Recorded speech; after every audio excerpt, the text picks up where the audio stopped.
What's up you guys, I'm Dan, this is Frugal Not Cheap, and this is what I spent in a year living in Plano, Texas.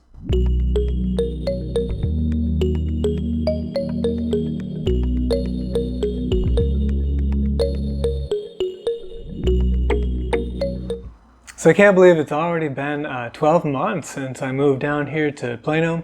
I was living back in Manchester, New Hampshire I lived in New Hampshire for about 12 years. First living in Dover for graduate school, and then moving over to Manchester for a job. And if you've been watching for a long time, or you've seen some of my older videos, you'll know that I basically kept my spending at sort of graduate student levels for a really extended period of time. And I think near the end I was spending about $27 before I moved down. So with those $27,000, I was renting a 2-bedroom apartment up in Manchester, but it was a landowner occupied kind of multifamily situation in not the best part of town. It was fine, although there was a nice little park and trails nearby, so that was good. But also my budget included very little entertainment and eating out. I did entertain, so I'd have people over and cook dinners and that kind of thing, and I didn't feel like I was really lacking. It's just there wasn't as much going on or to do, especially because it was cold and depressing for a lot of the year. I did spend some money on things like travel, but of course, if you've been watching the channel for a while, you know that we use credit card points, or I use credit card points for a lot of stuff. So yeah, I was spending a pretty low spend of around $27K back in Manchester. And then I got a Tesla and moved to Collin County, Texas. So if you don't know, Collin County is one of the more expensive one of the richest counties in Texas. There's some really beautiful homes in the area. Plano is a really, really safe city. But anyway, really why did I move down here? Well, it was another state with no state income tax. Also doesn't even have an investment tax. I was getting taxed on my dividends up in New Hampshire, Cadillac problems. There's also a huge airport here in DFW, so I wouldn't have to do a huge haul down to Logan. Getting down to DFW takes about half an hour or less now. Of course, then we've got much, much better weather, so I can be out and enjoying things. In fact, after I finish filming this video, I'm going to walk over down to the pool, lay out in the sun for a little while, and do some reading. And we're near a major city. I was actually able to make it from my apartment down to downtown Dallas for an event on a Sunday evening in only 15 minutes without tolls on Central Expressway. That was pretty amazing. On top of that, there's much, much more diversity. You may not know this, but sort of northern New England is sometimes called the Great White North because a whole lot of diversity there. Here that's not the case, much more diverse, which feels much, much better. And there's also translates into diversity of food, so restaurants and things to do. So that part is really, really awesome. And of course, to top it all off, the apartment inventory out here is much, much better than what is available up in Manchester, New Hampshire. So even there, prices had started going up a lot if you were going to do a complex and not some of these sort of multifamily deals. And what's available at a certain price point out there compared to what's available even here in expensive Collin County, Texas, stuff out here is much, much better. So I'm very, very happy down here, but of course my spending has gone up significantly from that $27K, that's for sure. But before I go any further, I will say I don't regret at all being so frugal during the early stages of the accumulation phase here.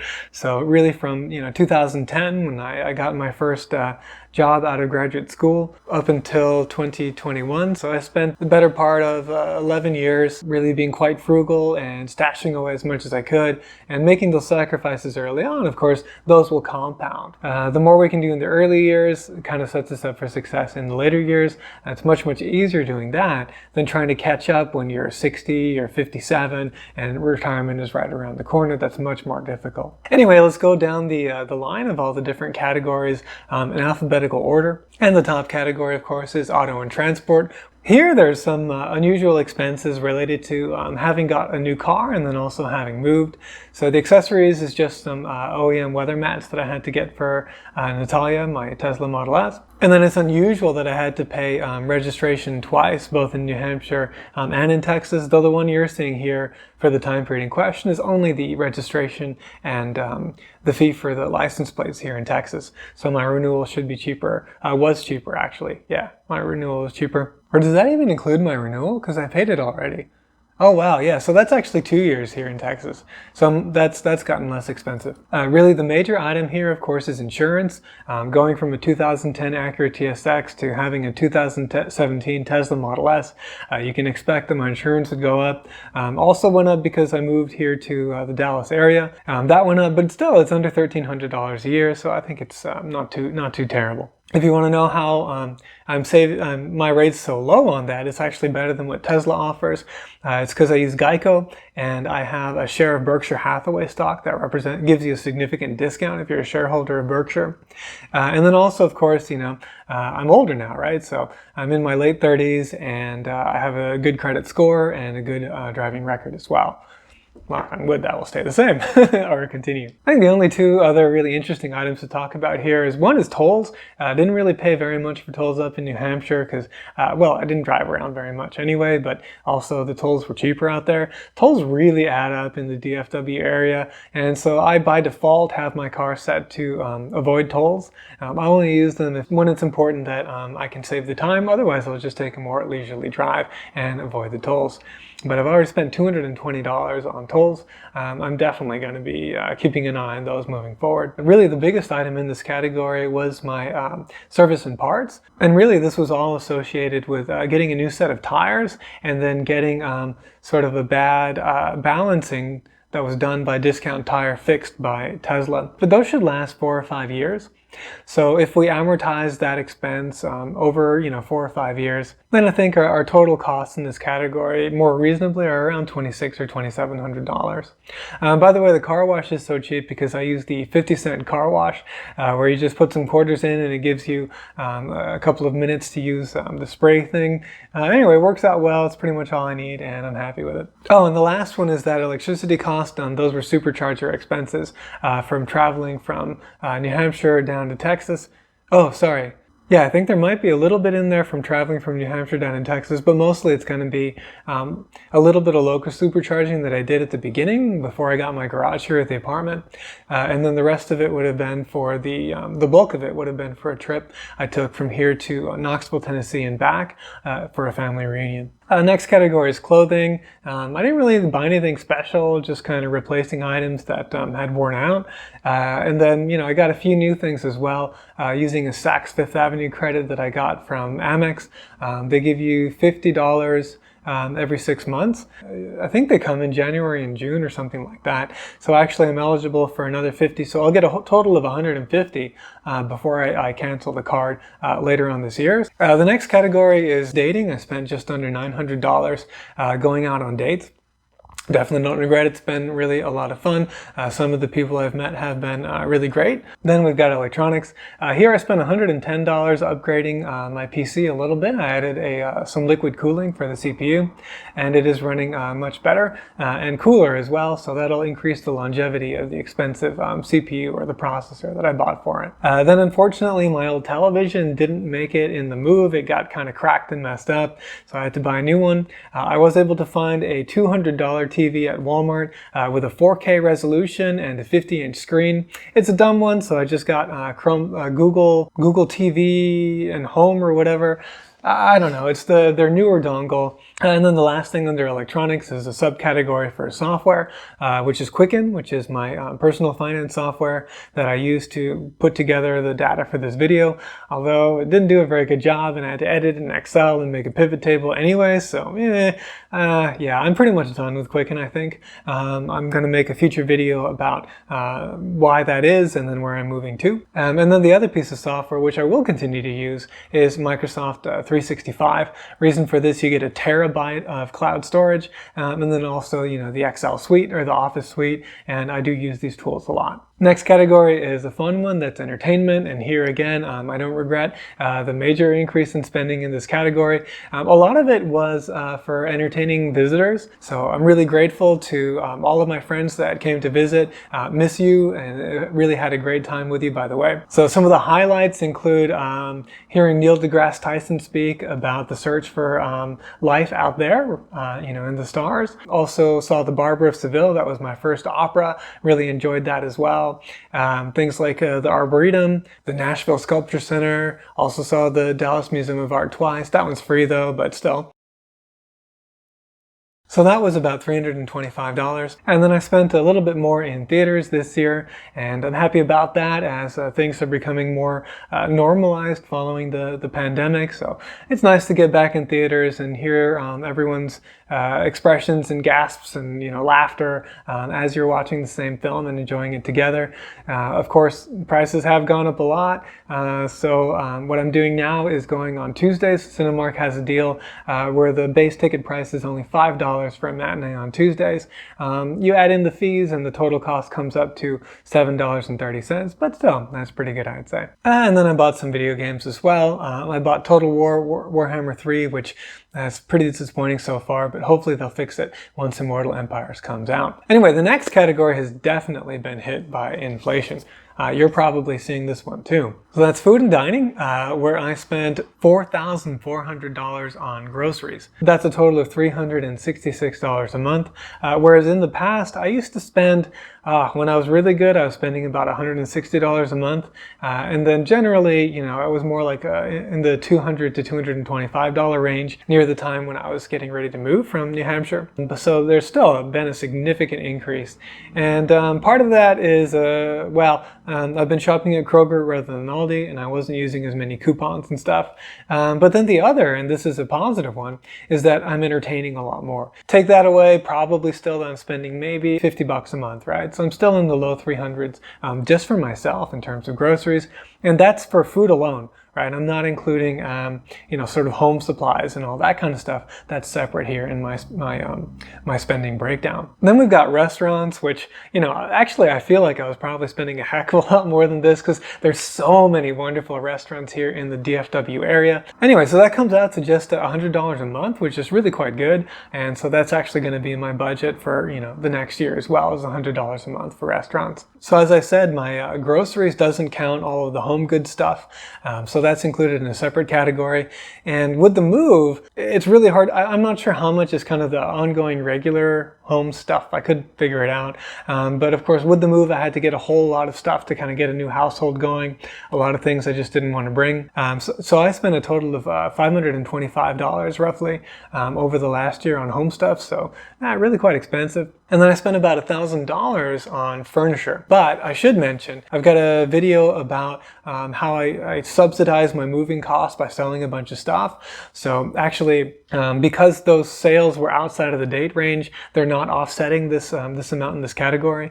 But I think my net cost total, including the mattress and everything, was only about $500. So pretty happy with that. Next we've got medical, and this one looks a little bit big because what I do is an annual care plan with my dentist. It's $300 and used to be $350 back in Manchester, and then I signed up for a new care plan down here in Plano at $325. And then I bought like 3 sets of retainers because I was one of the first people to use one of the early adopters for Smile Direct Club. I think I was the first patient my dentist had that went with Smile Direct Club rather than Invisalign.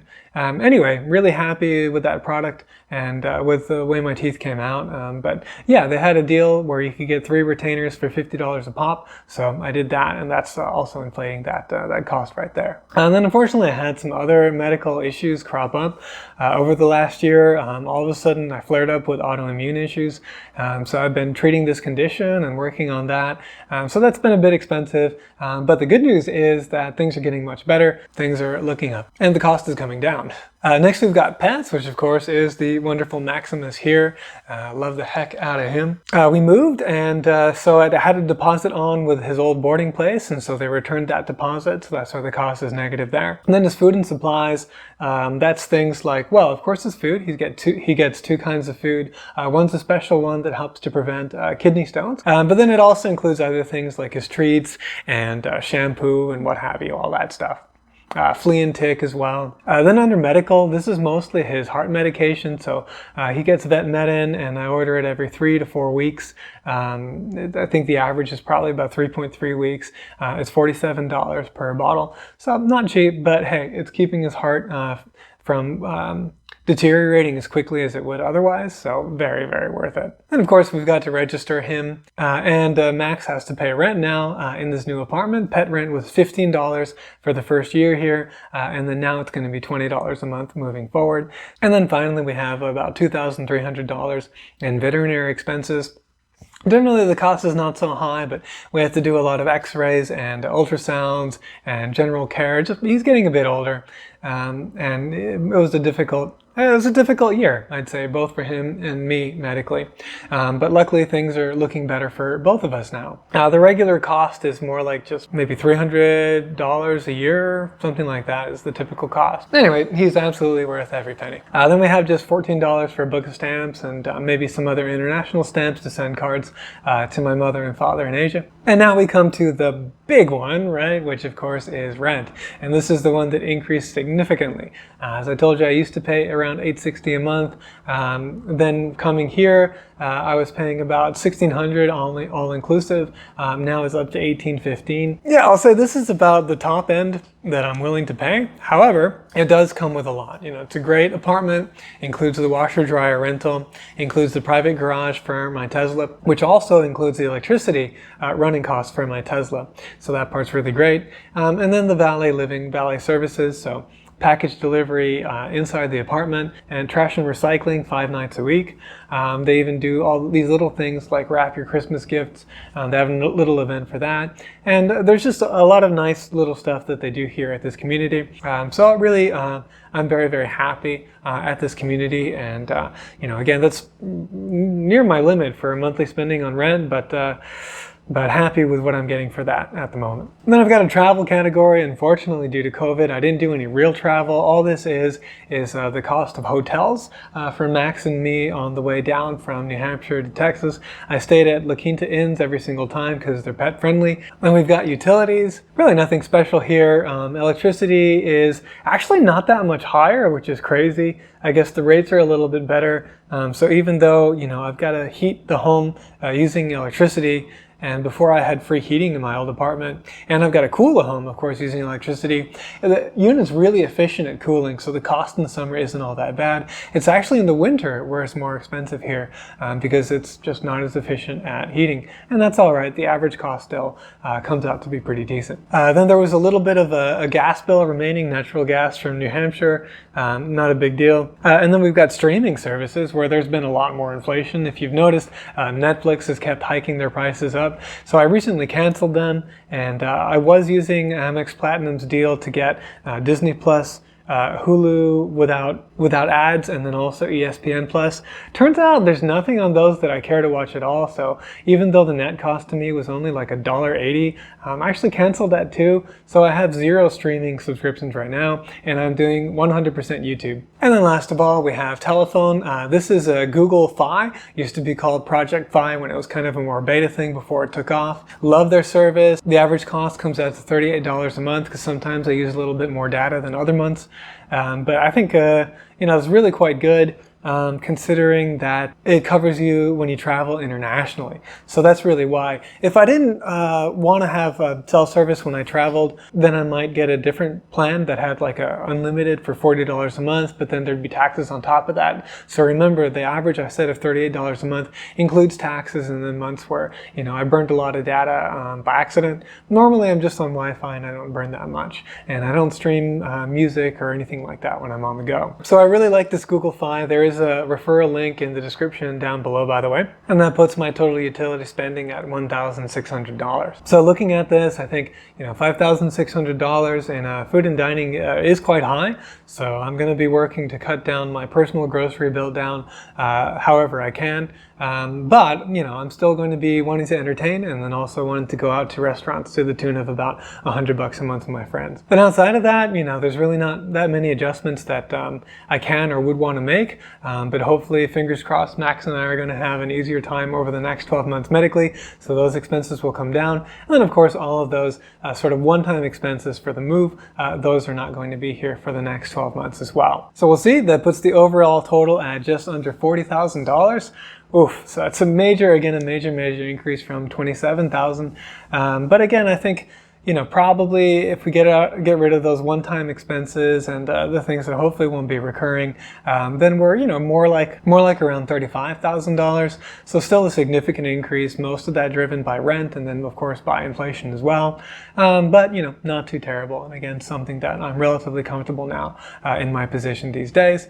Really grateful for young Dan for having sacrificed a lot to make life a lot easier for current Dan. And then I'll try not to screw things up too much for future Dan as well. So that's my spending here over the last 12 months. Again, really enjoying my life here in Plano, Texas. Hope you enjoyed today's video. If you did, please hit the like button and consider subscribing. Thank you very much for watching, and I'll see you in the next video.